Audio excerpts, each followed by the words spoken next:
It is the 3rd of July 1956, in the early morning, when Cesare Giudici and I get ready to climb up the Grand Gully, the shortest way towards Bonatti's edge.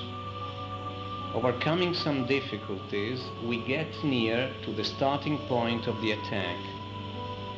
Everything goes all right, and when after 3 days of hard climbing, we are somewhat sure of summiting, a wrong movement and 2 necessary bunches of nails falling down to the bottom force us to abandon the attempt. After about 100 meters of double ropes and one more camp, we are back at the base. Disappointed but not subdued, 8 days after, we are back in Courmayeur, together with 2 more climbers from Lecco, Carlo Mauri and Dino Piazza.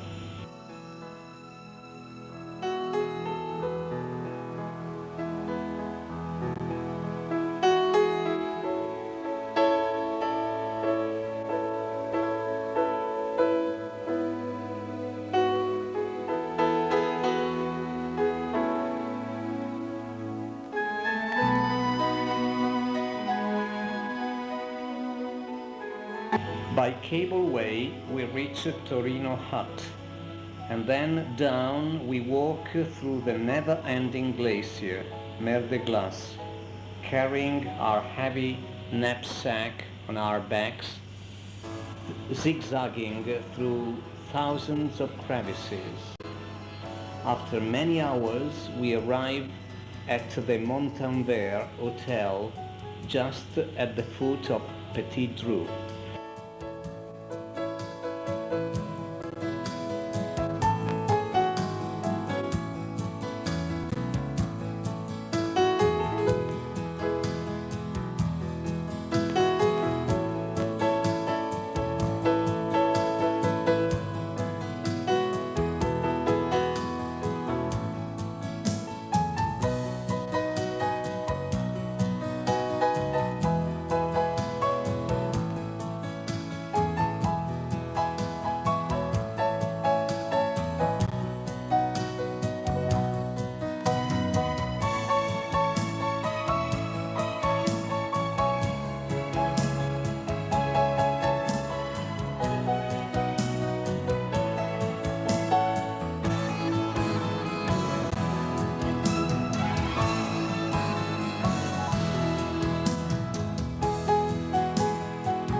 We are already well known there, and the hotel staff are very happy to see us back.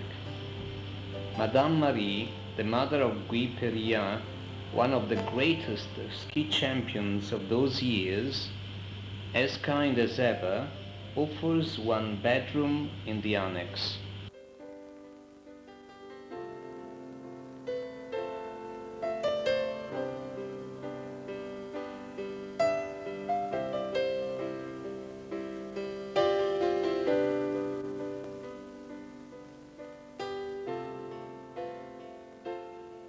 July the 15th. The tourists are many who travel here by train. The landscape is stunning. The Grand Joras, the Grand Charmot, the Petit Dru, and the Aiguille Verte dominating the valley. On the following days, the weather is not so beautiful, and some snow has fallen on the climb wall. That's why we decide to take a walk to Chamonix.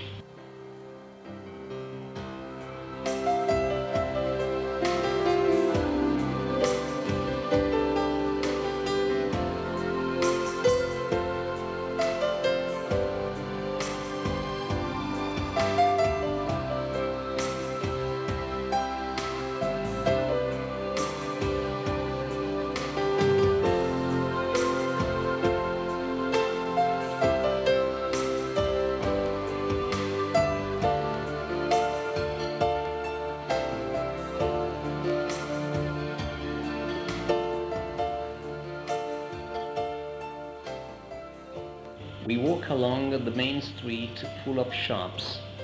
We are mostly attracted to sports kits. At last we arrive at the very famous Balmain and Paccard's monument. I feel as if Balmain's finger is pointing to the Dru. Perhaps the time has come for us to attack.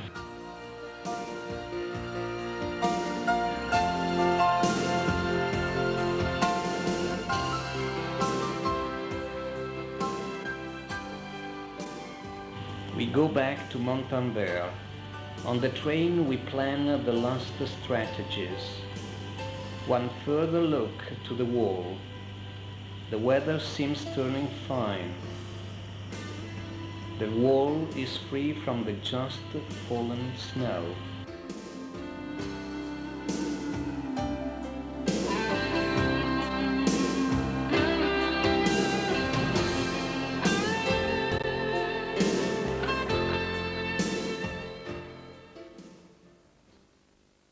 Next day, at dawn, we are not far from the wall base. As we are four, we feel stronger and certain of the victory. With decision, we attack the gully. Unlike the first attempt, we slightly keep on the right. The way is more difficult, yet we climb a bit out of the stone falls, which are very frequent here.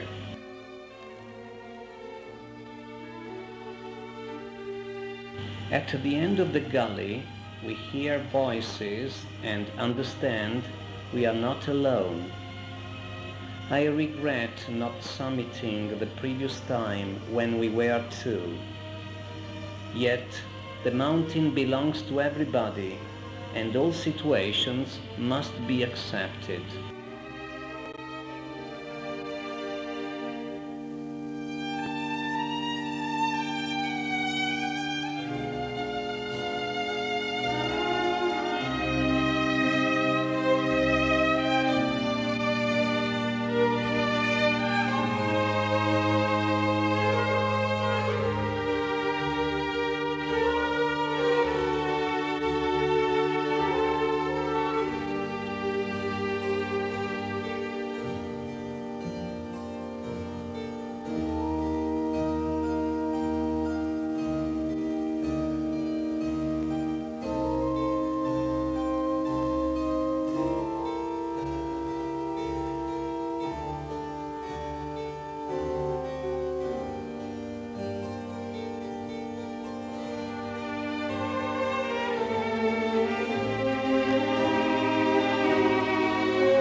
And looking upward, we can see 6 climbers letting themselves down the Flamme de Pierre, following Bonatti's route.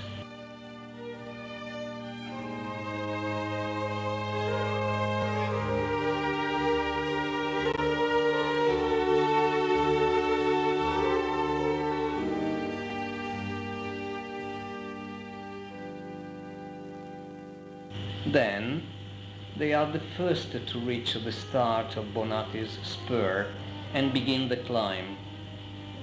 We slow down, and in the early afternoon we meet the first two who are waiting to climb up. They are the Swiss Robert Wachschlag and Roger Abersat. The four over are still busy with the last rope throw. They are the French Roger Salson, Adrien Billet, Émile Troxier, and Yvon Collop. As we can't climb on, we decide to lay the first camp with the two Swiss. Late in the evening, with my broken French, I speak a bit with the friends over us, and I do the introducing. Billet was informed of my previous attempt with Cesare, and as we knew more of the climb, it was agreed the next day we would take the lead. Next morning we climb over. The French are still in their sleeping bags. The Swiss come just after, whose job is to provide us with material in case of need. The French will attend to unriveting. Following Mauri's advice, we make one roped party of four, and the climb goes on very well. The rock is fantastic.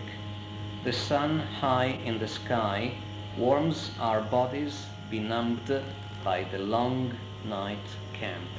We are now climbing the well-known Dol Rouge, and halfway on a small terrace we stop for our second camp.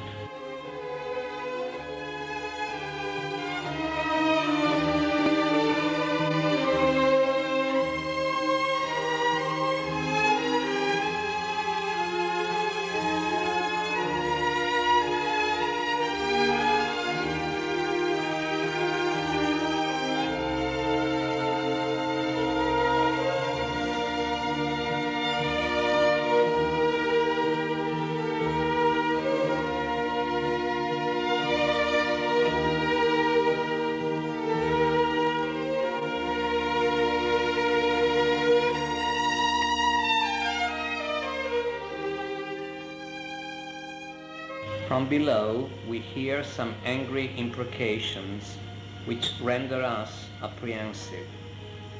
We later find out that they are due to the French climber's loss of the food bag.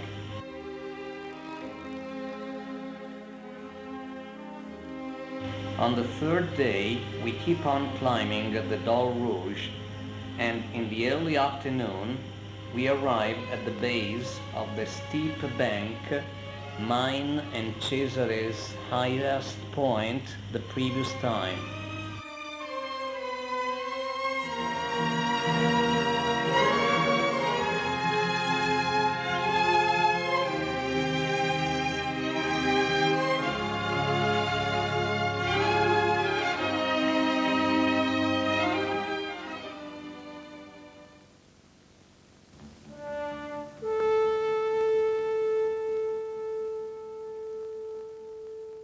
Bonatti avoided it by dangling to the right. We attack it straight. It is Cesare, never tired, to force the passage.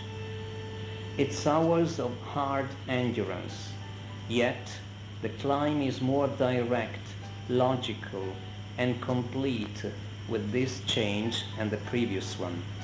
A third camp altogether, sharing the little spared food because Mauri too has lost a son. The best supplied are the Swiss, who generously share it with all the group. I must say the French are really exhausted because they lost their food right on the first day.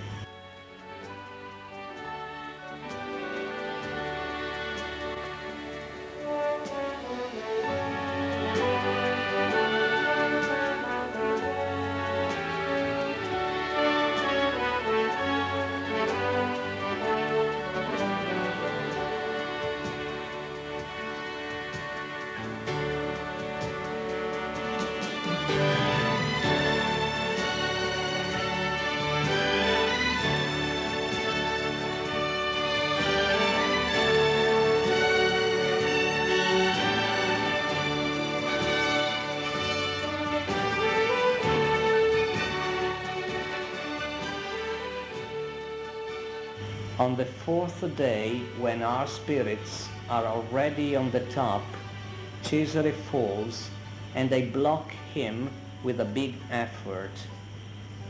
He has cut his right hand. All that reminds us where we are and that we must stay concentrated because the mountains forgive nobody.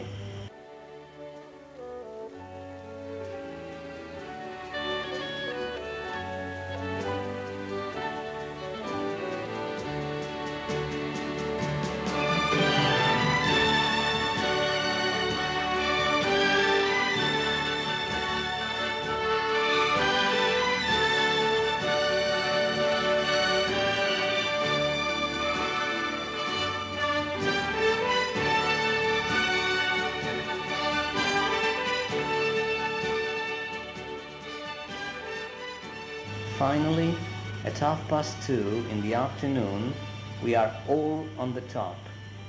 Happiness and joy show on our faces. I think this international roped party best signifies the rightful homage to a great wall and a great mountaineer who planned and won it in a solo climb, Pilastro Bonatti.